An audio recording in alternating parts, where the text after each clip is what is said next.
태국 총리가 긴급하게 한국을 방문한 군 고위 관료와 만남을 가지고 태국을 도와달라며 애원했다고 하는데요. 과거 한국에게 오만한 태도를 보였던 것과는 사뭇 반대되는 태도를 보여 화제가 되었습니다. 알고 보니 중국에게 속고 난 이후 한국을 다시 보게 되었다고 하는데요. 대체 태국 총리가 무엇 때문에 한국을 간절하게 찾았는지 지금부터 자세하게 설명해 드리겠습니다. 태국 총리이자 국방부 장관인 프라윕 찬 오차 총리가 새벽 인천공항을 통해 입국. 한국을 긴급 방문하며 다급하게 한국 국방부 관계자들을 찾았다고 하는데요. 갑작스러운 전격 방문에 국방부에서는 진위를 파악하지 못했다고 합니다. 일찍이 태국과의 군사협력은 물론이고 무기 도입에 대해 긍정적인 대화를 나눴던 국방부 장관은 퇴임했기에 태국 총리의 긴급 방한에 그 어떤 의도를 알 수 없었다고 하는데요. 새로 취임한 이종석 국방부 장관은 태국 총리와의 회동을 통해 놀라운 사실을 전달받았다고 합니다. 바로 취소되었던 한국 무기 수입을 다시 재개하자는 이야기였죠. 그동안 중국산 잠수함을 수입해 한국에게 뒤통수를 안겨줬던 태국이 갑작스럽게 태도를 바꾸며 한국에게 애원한 것입니다. 한국은 태국과 뼈아픈 인연이 있었습니다. 바로 과거에 있었던 잠수함 사업에 도전했다가 미끄러진 일이 있었죠.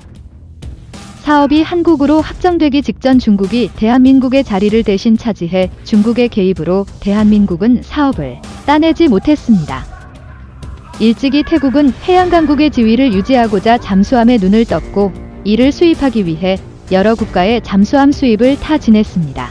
원래는 독일에 먼저 구입을 제안했으나 독일이 이를 거절.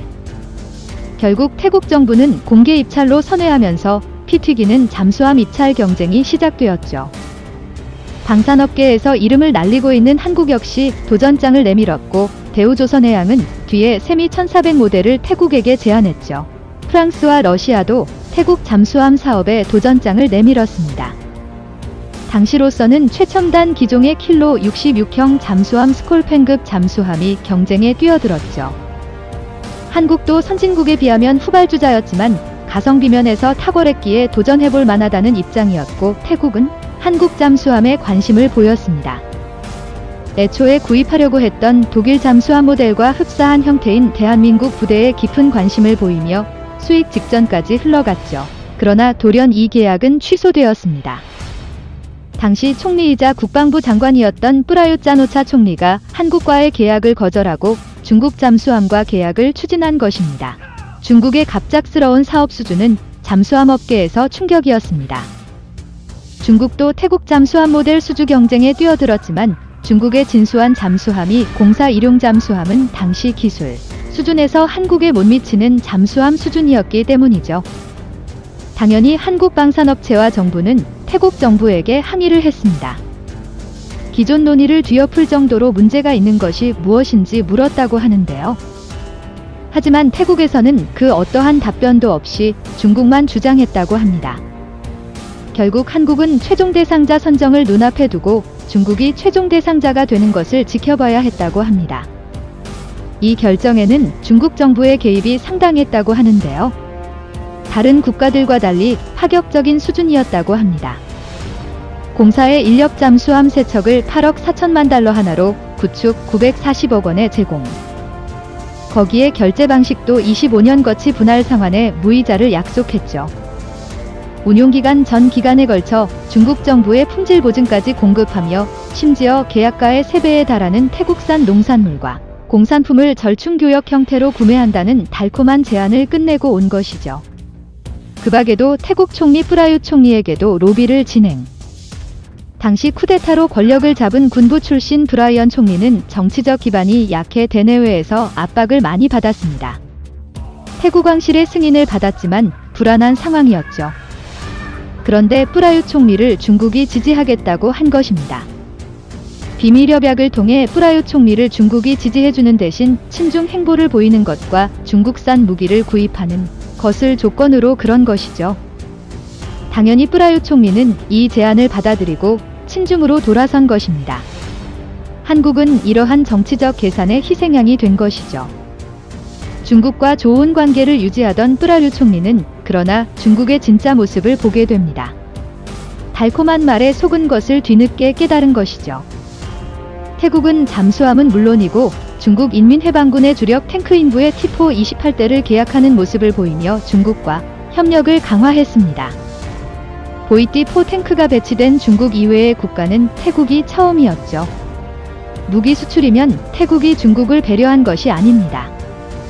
태국은 자국 장교와 사관 후보생들을 중국으로 보내 교육받도록 한 것이죠. 중국 군사교육기관의 강좌에 참석하는 것을 필수로 지정하고 합동 군사훈련도 시행하면서 신중행보를 이어갔습니다. 중국 역시 이들을 마다하지 않고 자국 교육을 받을 수 있게 지원.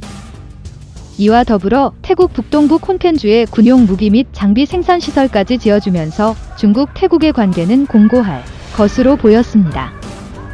하지만 중국은 벼랑간 태도를 바꾸며 브라운 총리를 압박했습니다. 원래 공사 일용 잠수함을 조건으로 걸었던 중국에서 이를 취소해 E-6분이라는 소형 모델을 태국에게 제안한 것입니다. 600톤급 잠수함을 550톤급 잠수함으로 모델을 변경한 것이죠. 일방적인 계약 변경에 태국은 당황할 수밖에 없었습니다. 무장 역시 당초 약속과 달랐죠.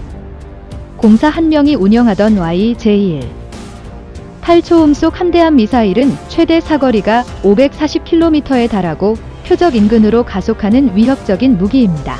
그런데 태국에는 CM-708의 아음속 미사일만 보내기로 한 것이죠. 25년 무이자상은 또 없는 이야기로 바뀌었고 정부 간 계약이 아닌 태국 정부와 중국 기업인 중선은 중공과의 계약으로 변경 최종적으로 중국산 잠수함 3척을 구매하는데 11억 5,500만 달러가 들어간 것이죠. 물론 태국산 농수산품을 구매해 주겠다는 계약도 없는 얘기가 되었습니다.